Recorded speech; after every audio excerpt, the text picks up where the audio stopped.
I read this poem today with the students in my senior English class, and I enjoyed it so much I thought I'd share it with the rest of you. It's a poem called "The World is Too Much With Us" by William Wordsworth, who was one of the early Romantic writers from England. Let's take a look at this poem together. "The World is Too Much With Us" by William Wordsworth. The world is too much with us, late and soon. Getting and spending, we lay waste our powers. Little we see in nature that is ours. We have given our hearts away, a sordid boon. This sea that bears her bosom to the moon, the winds that will be howling at all hours, and are upgathered now like sleeping flowers. For this, for everything, we are out of tune. It moves us not. Great God, I'd rather be a pagan, suckled in a creed outworn. So might I, standing on this pleasant lea, have glimpses that would make me less forlorn. Have sight of Porteous rising from the sea, or hear old Triton blow his wreathed horn. This poem is so awesome. I love this piece of work. First of all, the title itself tells us that the poet is complaining about something. He's frustrated with something. The world is too much with us. In other words, we are too caught up in the materialism of our world to appreciate the things that are around us. At least that's my reading of it. If we look at the first couple lines, the world is too much with us. And then he goes on to explain what he means. Late and soon, we rise early, we stay up late. Getting and spending, we waste our powers. Little we see in nature that is ours. So in other words, we spend all of our time either getting or spending, and then getting and then spending, and then getting and then spending. That's how we live our lives. It's as though he was looking into the future when he wrote these words. We lay waste our powers. In other words, through all of our getting and spending, we are essentially destroying our own powers of observation so that little we see in nature that is ours. Notice how he capitalizes the word nature there. That is essentially making it a proper noun. It's a demonstration of personification, that nature is a living being with its own personality, with its own character that can be appreciated and known. But we see little in nature that is ours. In other words, there's little that we see in nature that we actually feel as though we have any ownership over. And the reason for that is because we've wasted our powers of observation. Not wasted as in spent and not gotten anything for, but wasted as in laid waste to. In other words, we've destroyed our powers of perception because we focused all of our time on getting and spending. We have given our hearts away. We've given our hearts away. This is, of course, hyperbole. He's exaggerating here. We haven't literally ripped our hearts out of our body and handed them to somebody. But what do we use our hearts for? For caring, for feeling, for knowing, and we've given that away.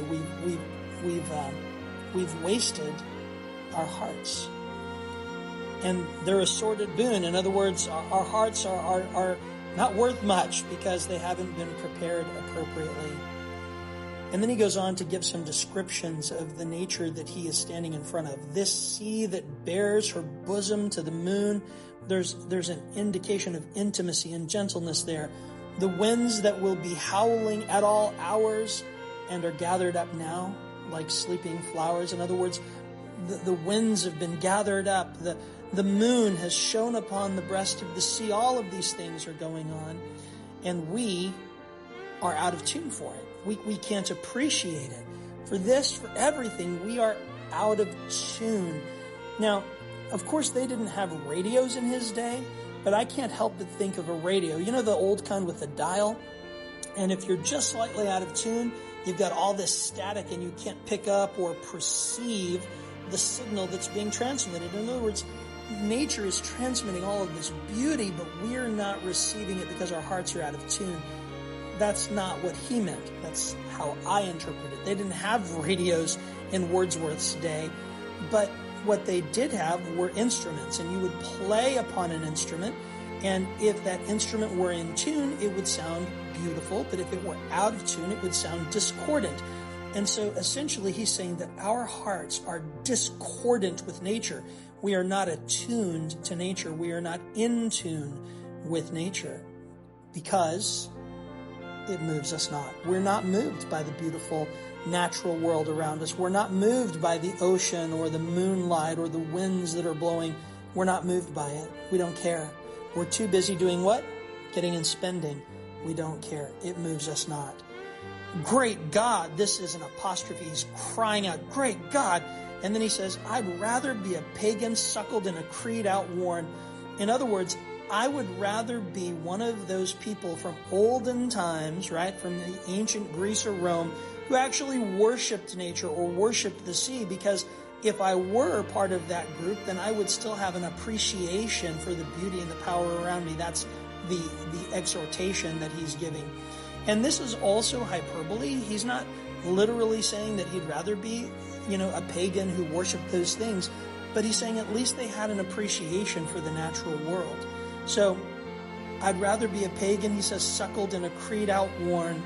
So might I, in other words, if that were my attitude, then I could stand on this pleasant lea, or I could stand on this beach and have glimpses that would make me less forlorn. Have sight of Proteus rising from the sea, or hear old Triton blow his wreathed horn. So he's speaking, of course, the ancient gods of the sea. And so this idea here, though, the third line from the bottom, so I might have glimpses that would make me less forlorn. What does that mean?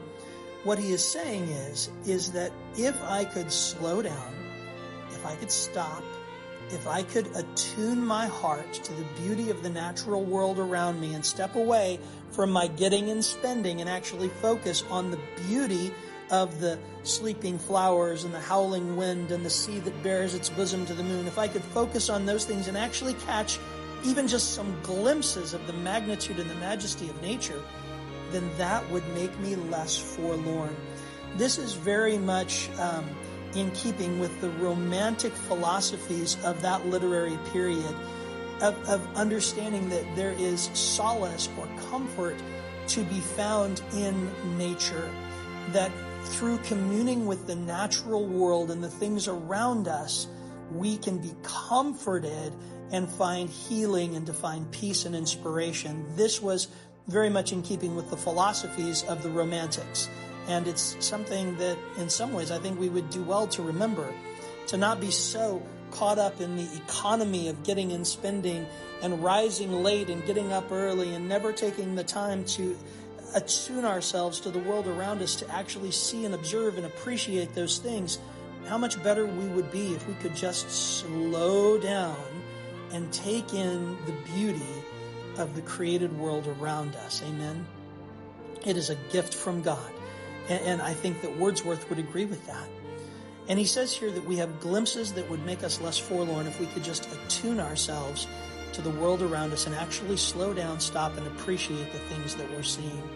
Listen, if you're interested in reading more poetry, I want to encourage you to check out the Poetry Foundation. They have lots of great poetry that's available for you to look up and read online. I mean, just so much poetry and so many great resources. Take some time to check them out and support what they're doing. Thanks for taking the time to spend with me today. And as you read this year, I want to encourage you to read more poetry. Actually engage in some things that will expand your thinking and not just entertain you as you read, okay? And that's not judgment. That's just me trying to encourage you to give poetry a chance. Thanks for watching. Have a great day.